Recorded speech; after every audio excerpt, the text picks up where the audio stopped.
Hər bir icra başçısı vəzifəyə təyin olunanda ona mənim əsas sözlərim odur ki, get vətəndaşlara xidmət elə. Get vətəndaşlarla bir yerdə ol. Təmiz işlə, rüşvət alma, vətəndaşları incitmə, köməklik göstər. Eyni zamanda sahibkarlara köməklik göstər. Onların malını onların əlindən alma. Onların fəaliyyətindən özüvə pay istəmə. Hər birinə bu sözləri deyirəm. Bu məsələ ilə bağlı bizim mövqeyimiz bir mənalıdır. Korrupsiya və korrupsiyonerlərə qarşı amansız mübarizə aparılacaq. Və onu da bildirməliyəm ki, bu hallar təkcə yerli icra orqanlarında müşahidə edilmir. Mərkəzi icra orqanlarında da belə hallar var, belə siqnallar var. Bu siqnallar araşdırılır. Mərkəzi icra orqanlarında, bəzi nazirliklərdə verilən məlumata görə hələ bu siqnallar araşdırılır. Vəzifəyə bəzi hallarda təyin olmaq üçün insanlardan rüşvət tələb edilir. Bu cinayətdir.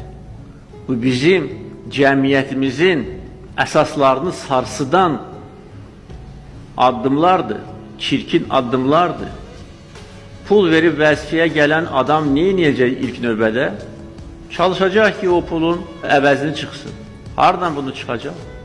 Ya hardansa dövlət malını uğurlayacaq, ya da ki, əgər imkanı olacaqsa, insanlardan pul tələb edəcək. Biz bunu dəfələrlə görmüşük. Bax, bu sadaladığım rayonlarda səhiyyə, təhsil, mədəniyyət sahəsində kütləvi şəkildə vətəndaşlardan pul yığılır, valideynlərdən pul yığılır, hər məktəb direktorundan pul yığılır.